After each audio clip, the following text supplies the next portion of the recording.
Tingnan nyo sila. They're laughing. The demeanor of your congressman, tingnan nyo sila. It seems that they don't take this seriously.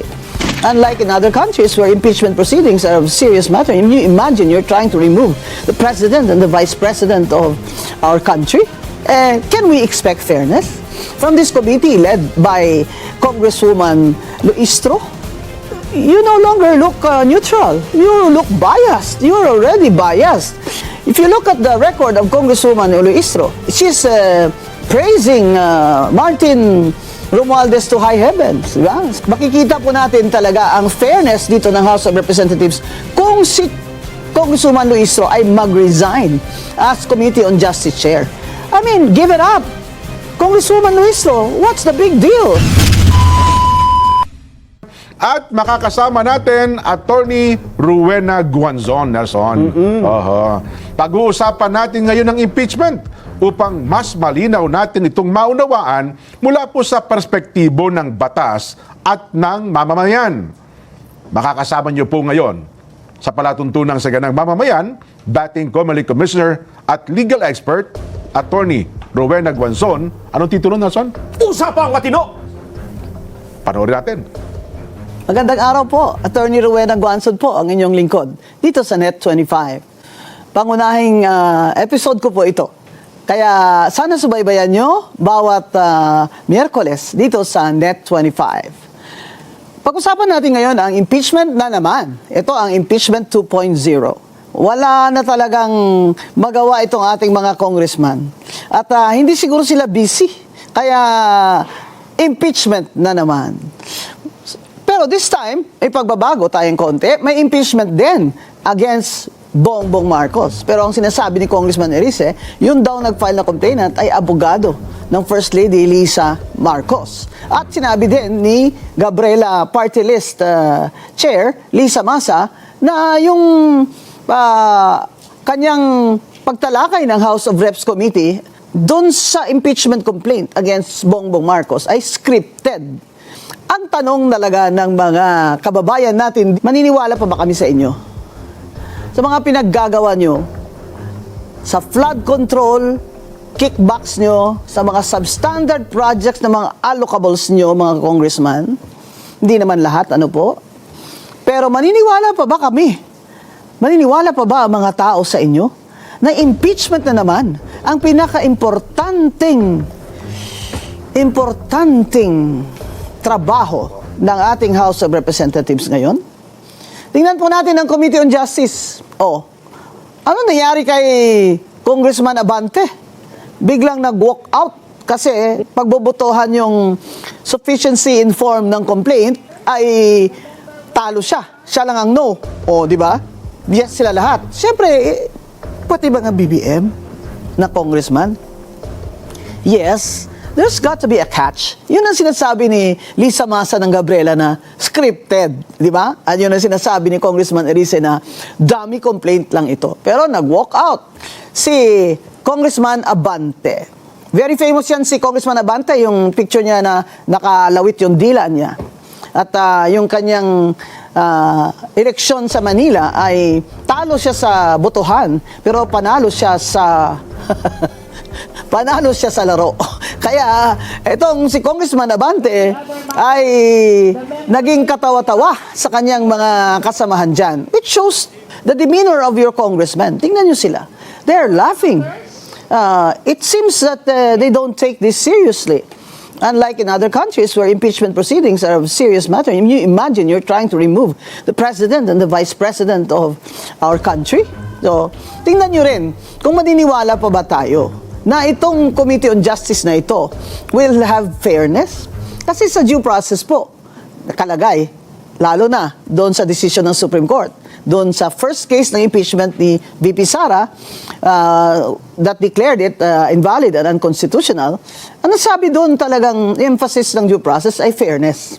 Walang arbitrariness, di ba? Can we expect fairness from this committee led by Congresswoman Luistro, rabid supporter of Martin Luther King Romualdez and BBM? Can we expect fairness from Congressman Luistro, who was Also, the same, if I'm not mistaken, chair of the Committee on Justice in the first impeachment complaint versus VP Sara. If you look at the record of Congresswoman Uluistro, she's praising Martin Romualdez to high heavens. Diba? Sabi niya, may AX dahil sa speaker, may tupad dahil sa speaker, kulang na lang sabihin niya, may lindol dahil sa speaker, may ulan dahil sa speaker. Kaya makikita po natin talaga ang fairness dito ng House of Representatives kung si Congresswoman Luistro ay mag-resign as Committee on Justice Chair. I mean, give it up. Congresswoman Luistro, what's the big deal? You no longer look neutral. You look biased. You're already biased against VP Sara. So why don't you just give it up and resign? Anyway, your vice chair is just as competent, hindi ba? Kaya dyan sa House of Reps, maraming congressman na nagde-declare ng opposite view against the Supreme Court final decision. At si SP Senate President Soto ay gayon din. And sinasabi niya na pag sinasabi ng Supreme Court, ito dapat yung mga rules nyo dyan sa House of Reps sa impeachment, ay ito ay overreach na ng Supreme Court at hindi na ito pwede. Sabi niya, the Supreme Court's already making laws. It's no longer just judicial review. So, masasabi ko naman dyan when I interviewed Senate President Soto is, well, if you keep on doing that, and you keep on criticizing the Supreme Court decision, SP, you will look biased. And you're the Senate President. My gosh. It's better that you just lay it to rest and then continue the work there, is it not? Kung aakyat po ang impeachment sa inyo, ano po ang gagawin nyo? Sabi niya, gagawin ko po yung ayon sa aming mga patakaran. Well, that's great, right? Now, but if the impeachment complaint against President Bongbong goes up to the Senate, in the unlikely event, the Senate President will not preside over the impeachment hearings. It will be the Chief Justice of the Supreme Court. Di ba? Kasi hindi naman pwedeng siya. Di ba? Well, that's already settled. The Chief Justice. That's what happened in the Joseph Estrada case. Remember? So, ang tanong ko kay Senate President Soto when I interviewed him is, in your personal opinion, SP, okay pa ba itong impeachment na ito? We're already 2 years from the election? Sobra na, di ba? And he said, in his opinion, it's really already impractical. So tingnan natin ang ating House of Representatives kung paano sila gumalaw at yung demeanor lang nila. Kaya sigurado aakyat ang impeachment complaint. Pero kailangan nila, again, this time, they have to follow the rules according to the last Supreme Court decision. They have to refer it to the committee, and then they have to bring it to the plenary, the complaint, and then all congressmen and congresswomen, and of course, the Vice President Sara, must have a copy of the complaint. Kasi noon po sa first impeachment complaint, grabe, no? Ikaw nga nasasakdal sa ordinaryong kaso, binibigyan ka ng kopya ng complaint. Ito ba kaya na ini-impeach nyo, tinatanggal nyo yung Vice President, hindi man siya nabigyan ng complaint. Kaya mga kababayan, maasahan ba natin ang ating House of Representatives na magiging fair sila at magiging objective sila?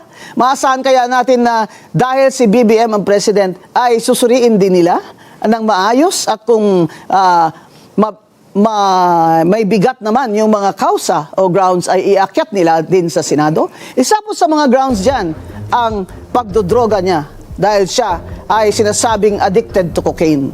Na simula pa 12 years old siya, sinabi na ng kapatid niya na Senator Amy na siya ay addicted to cocaine. Ang sinabi naman ni Congresswoman Leila de Lima na hindi yun sapat na betrayal of public trust. Pag-uusapan ho natin yan uli.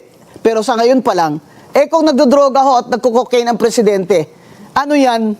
Nung tumakbo siya, sabi niya, of sound mind siya, and body and healthy, and, he's not committing any crime. He's committing a crime!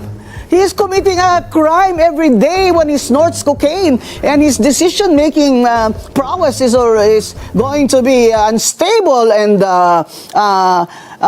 erratic and unreasonable. Yan po ang resulta dun sa ground of the impeachment complaint against him that he is addicted to cocaine. Not by itself, but that it impairs his cognitive functions and it impairs his decision-making process, and that's why he cannot be a good president of our republic. Abangan po natin dito sa Mga Pilipinas. Ito po si Attorney Rowena Guanzon. Salamat po. Ayun, salamat po, Atty. Rowena Guanzon. Bitin kami, ha? Kaya lang, ang karugtong niyan, yun na nga po, wala nang impeachment complaint na pag-uusapan Oo. laban sa Pangulo dahil kinatay na po kanina Oo. yung dalawang impeachment complaint na yan. Ibinasura na po. Binasura na. Oo. Next time, gawin ni Atty. Guanzon ng mga 30 minutes para Oo, parang mahaba-haba. mahaba-haba. Bitin, eh. Oo. Para mahaba-haba ang kain natin. Kasi nga, sabi nga natin, it doesn't matter kahit anong ilagay mong dahilan mo dyan eh. Oo. Pagka sinabi nila, oh, ano yan? Tama yan, iakit natin sa Senado, aakyat yan eh, di ba? Totoo. Oo, Kahit wala kang bagay-bagay eh. Oo. Kasi dati nang pinagbatayan nun, di ba, sa Oo. impeachment ni VP Sara, bayaan yung dinggin sa Senado para marinig dati ng paliwanag at ang Ayun sagot. nga, yan nga. Para Diba? may depensa yung kanya sarili. Yan, oh. Well, anyway, abangan natin. Oo. Oh.